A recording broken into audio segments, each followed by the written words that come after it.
Sejam bem-vindos ao podcast Voz e Vez, um podcast do Instituto Mano Down. Um episódio especial sobre o 14º Simpósio Internacional da Síndrome de Down. Eu sou Lídia Lopes, psicóloga especialista em Síndrome de Down. Estava aqui em algum episódio para trás como convidada e hoje estou aqui como apresentadora, convidando a professora Fátima Mineto, que vai se apresentar para nós.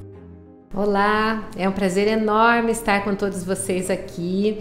Vou falar um pouquinho sobre mim. Eu sou psicóloga de formação, mas a minha carreira toda profissional, ela decorreu dos meus desafios no trabalho com a criança, principalmente quando eu comecei a trabalhar com pessoas com síndrome de Down e autismo, e então eu hoje tenho especialização em deficiência intelectual, tenho especialização em autismo, tenho mestrado na área de educação, doutorado na área de família, pós-doutorado na área de família e muita experiência de sala de aula, no atendimento das famílias, de acolhimento. Faço parte da equipe multidisciplinar e interdisciplinar do ambulatório da Síndrome de Down do Hospital de Clínicas da UFPR. Sou pesquisadora na área, então tenho muitas coisas que me atraem nesse tema e que me trazem até esse simpósio incrível. O currículo não é pequeno, né? Não é à toa que é referência para nós aí há tanto tempo e conselheira técnica do Instituto Mano Down também. Então vamos lá. Fátima, como que você se interessou pelo mundo da inclusão? Conta um pouquinho para nós essa história. Ai, Lídia, então, em 1983, lá na pré-história, bastante tempo atrás, eu fui convidada para organizar o projeto de uma escola especial. Então a gente não tinha em Curitiba uma escola especial da prefeitura e eu fui convidada a fazer esse projeto. E na hora que eu comecei, eu já era formada em psicologia e eu vi que eu não sabia nada. Então isso me desafiou muito, e quando a escola começou a funcionar e que eu comecei a atuar, eu tive assim um momento de encontro com a minha vida adulta, Então eu vi que aquilo fazia sentido para a minha vida. Cada um deles era um motivo de desafio, de buscar mais conhecimento, de querer fazer tudo para ajudar. Ao longo do tempo, eu fui vendo que muitas coisas que a gente conseguia com eles nas escolas ou até num espaço clínico, a família não conseguia em casa. Então eu comecei a ficar desafiada de saber o que é que se passava, por que a família não conseguia, e aí me tornei terapeuta familiar sistêmica e passei a atender famílias que tinham filhos neurodivergentes. Nesse processo, todo o meu estudo ele se voltou a isso, o impacto do diagnóstico, o entendimento do desenvolvimento, como identificar fatores de risco e proteção, e por aí foi. Então isso deu muito sentido, tanto para a minha vida pessoal, como o meu amadurecimento como pessoa e o entendimento da diversidade humana. Muito legal, que bacana. E conta um pouquinho para nós como que você desdobrou a sua carreira a partir disso. Então, na verdade, eles mesmos foram me conduzindo. Quanto mais cada um deles me desafiava, mais eu me sentia provocada. Então, num primeiro momento, eu era professora em sala de aula e trabalhava com alfabetização. Então, entender o desenvolvimento cognitivo, a formação na área de neurociência, neuropsicologia, foi o que me moveu. Buscar os melhores métodos de alfabetização. Na época, assim, a gente não tinha tanto estudo como tem agora, mas logo eu fui descobrindo, por exemplo, a qualidade do método fônico, para quem tem uma divergência nesse processo de aprendizagem, o próprio conhecimento sobre a deficiência intelectual e também, ao longo do tempo, as atualizações científicas que moveram do DSM-3 para o DSM-4, para o DSM-5, para o CID-11 hoje. Então, muito desse processo ele se deu a partir do meu desespero de não estar atendendo a demanda deles. Depois eu passei acho que uns 17 anos da minha carreira com os bebês, com a intervenção precoce, porque aí eu já estava estudando família, já entendia de neuropsicologia, e o meu mestrado foi na área de cognição e aprendizagem. Então eu pesquisei a noção de objeto permanente e causalidade física na síndrome de Down. Então, desde quando esse bebezinho começa a apresentar um atraso, como esse atraso se manifesta, o que nós profissionais e família poderiam fazer. Então esse foi um caminho ali muito longo e ao mesmo tempo que transformou totalmente a minha prática, O estudo durante o mestrado ele foi voltado para o atendimento que eu tinha dos bebês. Então essa construção de um modelo de intervenção foi muito importante. Nessa época eu comecei a viajar o mundo, ver as experiências fora, para entender que muitas coisas fora eram legais, mas que não se aplicavam para a nossa realidade. O que seria possível e viável. Depois disso, a descoberta da importância da família no desenvolvimento e como a gente iria ajudar essa família no processo, que aí foi o meu doutorado e meu pós-doutorado. No pós-doutorado a gente desenvolveu um protocolo bioecológico para acompanhar o desenvolvimento. Então, quanto que profissionais da área da educação e da saúde podem se beneficiar com conhecimento específico das necessidades por faixa etária na síndrome de Down. Então, isso foi extremamente importante. E eu penso que o que coroa meu trabalho hoje em dia, assim, vamos dizer, quase me aposentando, é esse trabalho com a OMS, o Autism Speaks, de treinamento de pais, né, que chama Caregiving Skill Training, e que no Brasil a gente está falando de um programa de ensino de pais. E nesse programa, eles são 9 encontros com a família e 3 visitas domiciliares. Então, retomando a um conceito que eu já tinha anteriormente, né, que a família precisa ser entendida dentro da sua própria realidade, e assim é o meu caminhar até hoje, né? Conta um pouquinho mais para nós sobre o CST, porque são várias pesquisas envolvidas. Eu sei que você tem mestrandos, doutorandos pesquisando o tema e muitas parcerias com o exterior também, né? Universidades de outros países. Então, conta um pouquinho para nós. Então, mundialmente, ele começou mais ou menos em 2015 com uma proposta da OMS para atender famílias em países em desenvolvimento que não tivessem um recurso para todos os atendimentos. Então, uma família que pode estar morando num lugar que tenha muita fila para atendimento ou que não tenha os atendimentos na cidade. Então, a ideia é que a OMS pudesse estruturar um programa que ajudasse os pais a ajudar o desenvolvimento, sem tornar os pais terapeutas. Então, não tem nada de exercício pronto, não tem nada faça 5 vezes no dia, não tem nada disso.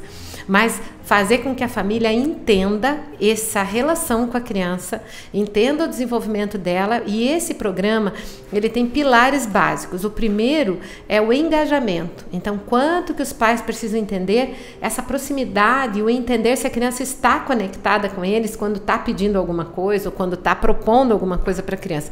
Então, eles gastam ali uns 2 encontros com isso. Depois nós temos mais 3 encontros falando sobre comunicação. Porque a criança não fala só com palavras. E nós temos muitas crianças nossas, principalmente as menores, independente do diagnóstico, que não falam. Mas isso não significa que elas não estão se comunicando. Então, essa relação da família com a criança que fala e que não fala, e como ela vai tornar essa comunicação eficiente, são um dos pilares desse processo, desse programa da OMS. Aí, outro aspecto é aprender a lidar com o comportamento e prevenir comportamentos inadequados. Então, a gente, às vezes, conforme a família que está atuando, tem que já atuar no leite derramado. Mas, ao mesmo tempo, ensinar a família de como ela pode eliminar esse comportamento ou, pelo menos, diminuir muito, ensinando a prevenção, ensinando a programação das coisas que vão acontecer, a família aprender a pensar como a cabeça da criança está pensando antes dela fazer determinadas coisas, lidando também com a realidade da família, que às vezes está estressada, que às vezes está passando uma dificuldade financeira. Nós não queremos que a família seja diferente do que ela é, mas que ela possa conviver melhor e se relacionar melhor com o filho como ele é, né? Com o filho real que está ali. E os últimos 2 aspectos desse programa é ensinamento de habilidades. Então, a família precisa ensinar habilidades para a criança. Todas as habilidades, desde ajudar na rotina de casa, quando se vestir, escovar dente, tudo. Então, como a família vai aprender a fazer isso? E por último, a família entender que a rede de apoio é fundamental. Então, sem rede, que é a proposta hoje que a gente vê mundial, né? O desafio para nós contemporâneo é a organização de rede de apoio eficiente.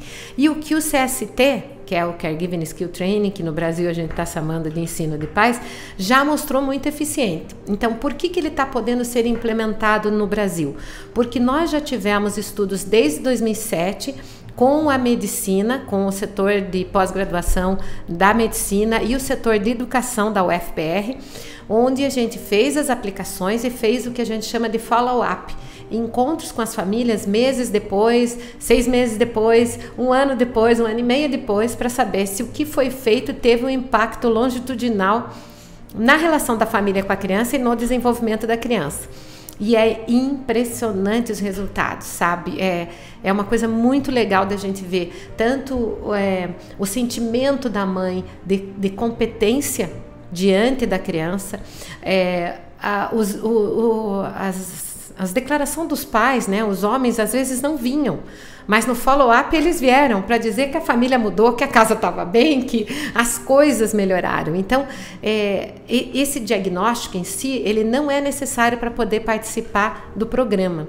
Então, a ideia da OMS é que a criança apresenta um atraso de desenvolvimento entre 2 e 9 anos, que a família já seja direcionada a um programa desse e que já aprenda a lidar, porque a ideia é que quando esse atraso vai começando, vai aparecendo, e a família não sabe lidar, há uma piora do comportamento, há uma piora do desenvolvimento, há uma piora da comunicação, das relações, e isso vai ter um lastro nas convivências dessa criança, na escola, na igreja, na família estendida. Então, a ideia é realmente fortalecer esses pais sem tornar esses pais terapeutas. Então, a abordagem ela é muito ampla e essa ideia da visita domiciliar ela é fantástica, né?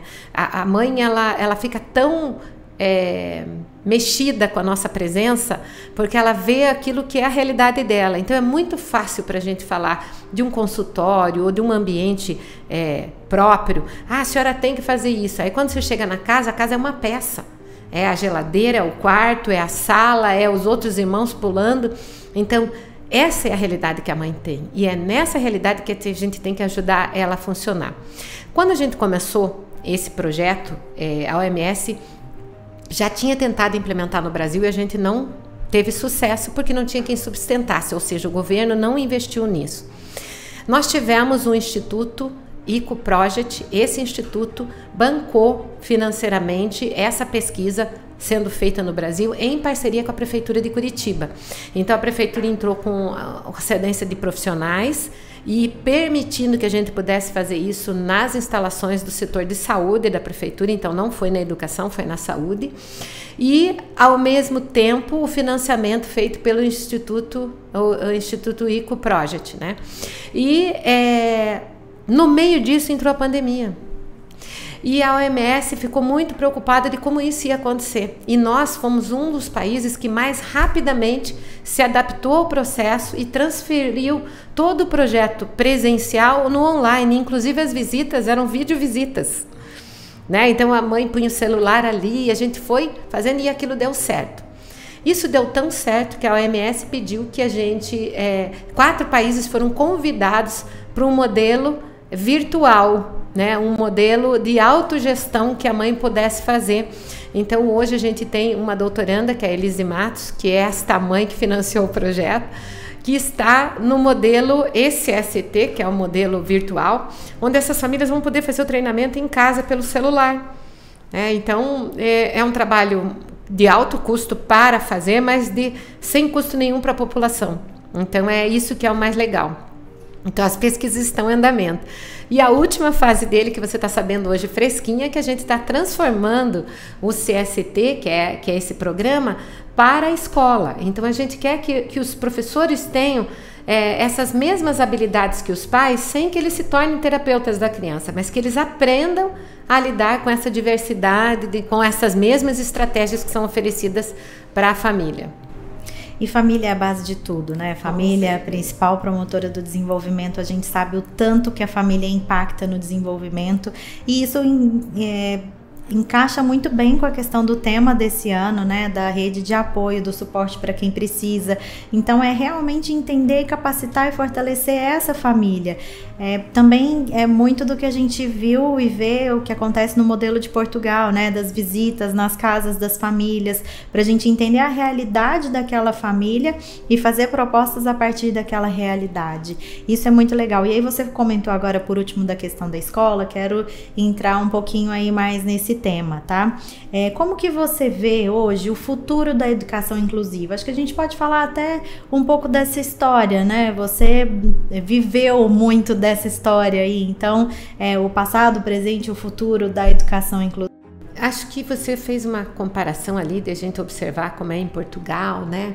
Acho que é importante a gente começar pensando, não descreditando o nosso país, mas da dimensão do nosso país, que ele é praticamente ímpar, né? Perto de outras realidades. Então, é injusto a gente comparar, por exemplo, o Brasil com Portugal. Não só porque o país é mais antigo e teve mais tempo de desenvolvimento, não é só isso. O país inteiro de Portugal é menor do que o estado do Paraná. São quase 100 vezes, 96 vezes o tamanho do Brasil. Em Portugal. Então, é óbvio que as experiências exitosas, às vezes, não são vistas. E é uma coisa muito natural do ser humano. Passa 500 carros na rua, ninguém fala nada, mas se dá uma batida, a gente fala daquele carro que bateu.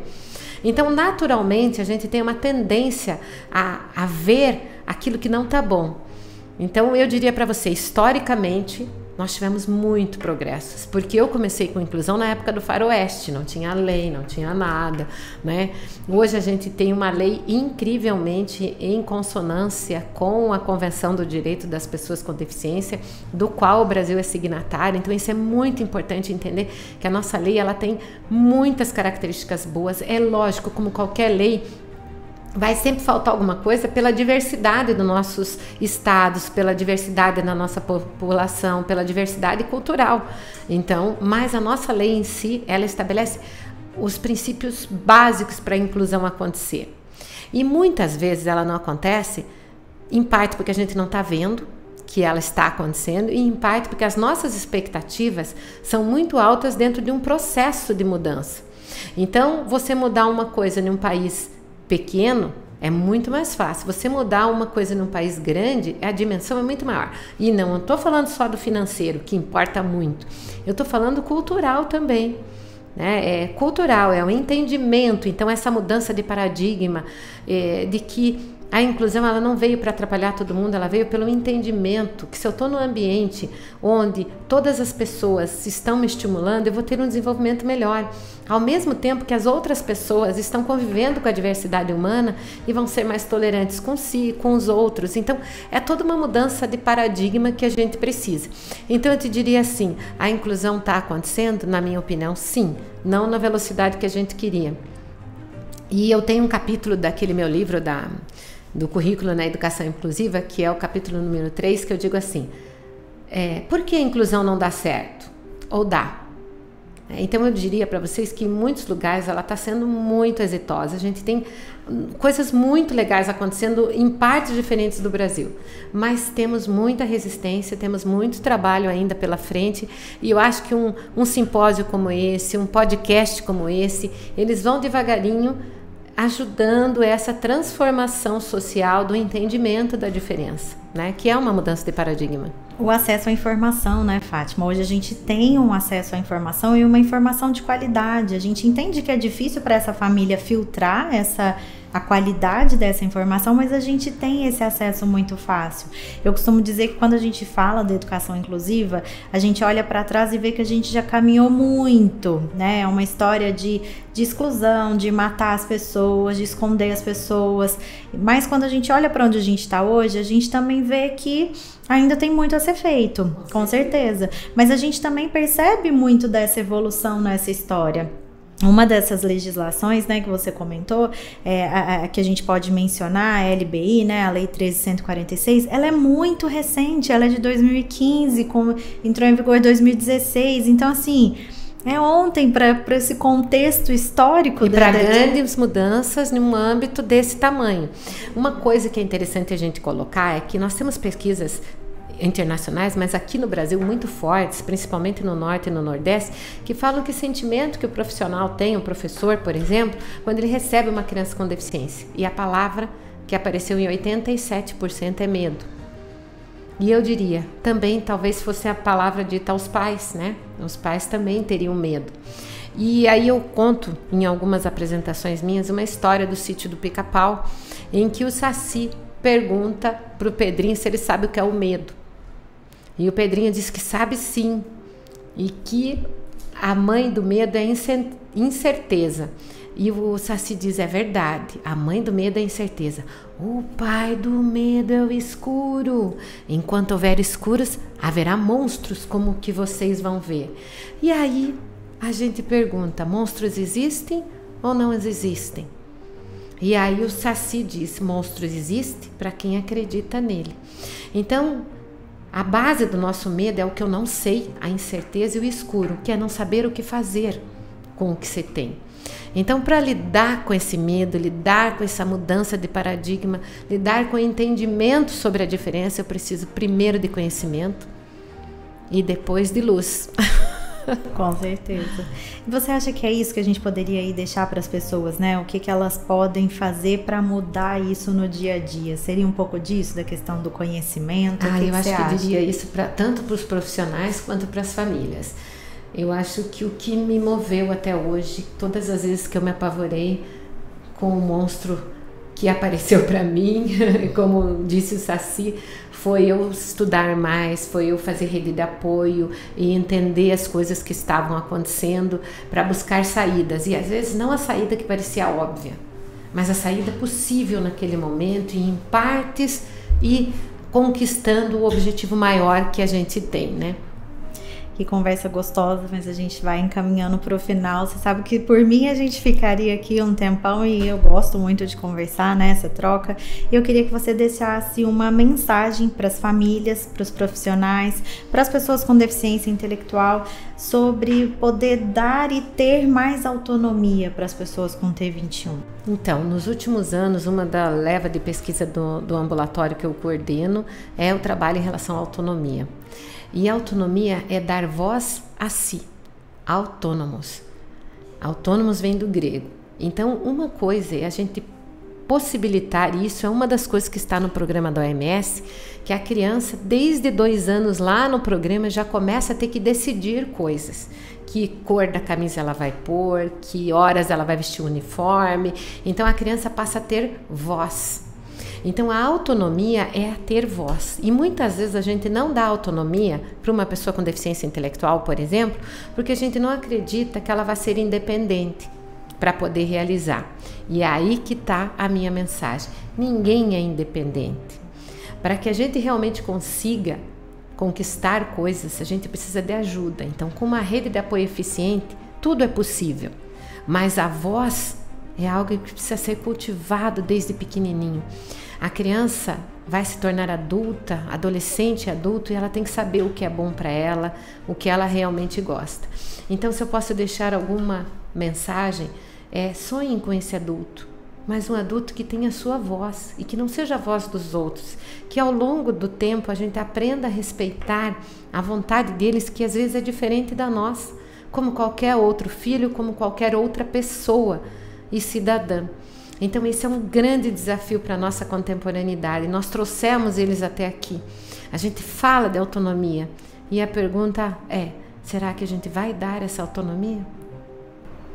Muito legal, que bacana, é um excelente questionamento que fica, linkando toda a questão do tema, enfim, né, da família. Eu queria te agradecer muito, é uma honra para mim estar aqui junto com você nesse podcast, em mais um episódio, participando. Então, obrigada pela sua participação, pela sua contribuição, com certeza enriqueceu muito aí nesse acesso à informação e conteúdo de qualidade para as famílias. Obrigada. Prazer estar com vocês aqui.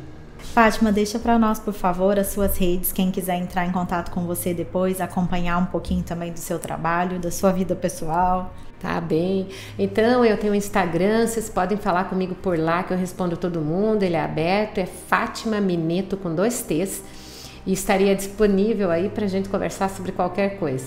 Isso aí, também quem quiser me acompanhar, me seguir, também posto conteúdos principalmente sobre a síndrome de Down, é @Lidia Lopes Psicóloga.